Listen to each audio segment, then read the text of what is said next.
Hello বন্ধুরা, শীতের সন্ধ্যায় আবার আরেকটা আইটেম নিয়ে চলে এলাম, ঝালপুলি পিঠা।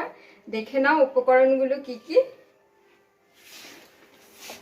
এখানে আমি ছোট করে ফুলকপি কেটে নিয়েছি, আর এখানে ছোট্ট দেখে একটা আলু সেদ্ধ করে ছোট করে কেটে নিয়েছি, আর এখানে মটরশুঁটি, আদা, কাঁচা লঙ্কা, আর এখানে চালগুড়ি নিয়েছি, আন্দাজ মতো নিয়ে নিয়েছি, আর এখানে আমার নুন লাগছে, সাদা তেল লাগছে, আর এখানে চালগুড়ি মাখার জন্য আমি এখানে জল গরম করে নিয়েছি, আর এখানে আমি কড়াই বসিয়ে দিয়েছি। এবার তেল দিয়ে দেব।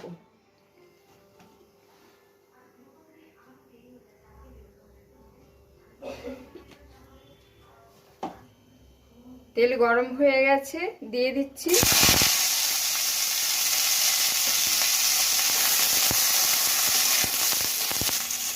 একটু নুন, দিয়ে দিচ্ছি। সিদ্ধ হয়ে গেছে, একটু ভাজা ভাজাও হয়ে গেছে। এখানে আলুটা দিয়ে দিচ্ছি,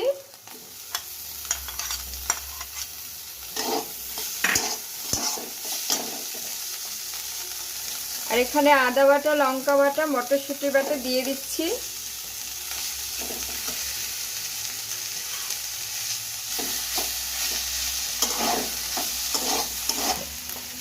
আমি তখন একটু নুন দিয়েছিলাম, এখন সামান্য একটু নুন দিচ্ছি।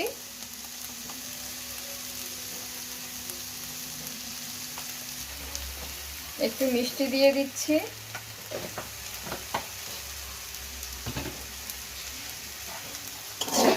এবার ভালো করে পুরটা একটু ভাজা ভাজা করে নেব। পুর রেডি হয়ে গেছে, নামিয়ে নিচ্ছি।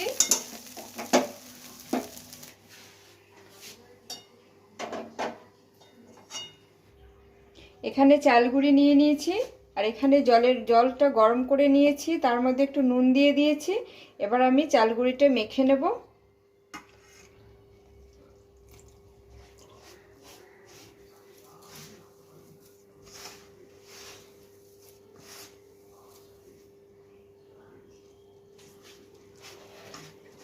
অল্প অল্প করে জল দিচ্ছি, আর এরকম করে মেখে নেব ভালো করে। বেশি নরম যাতে না হয়, এরকম করে ডোটা মেখে নেবে। ডোটা রেডি হয়ে গেছে, এবার আমি লেচি কেটে পুলির আকারে করে নেব।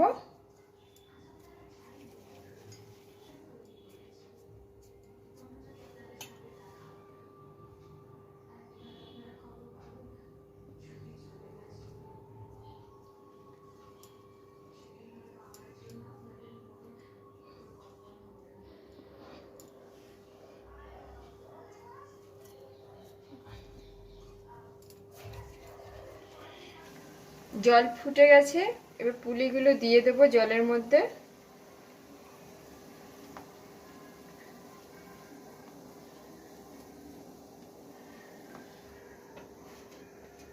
সিদ্ধ হবে, তারপরে নামিয়ে নেব।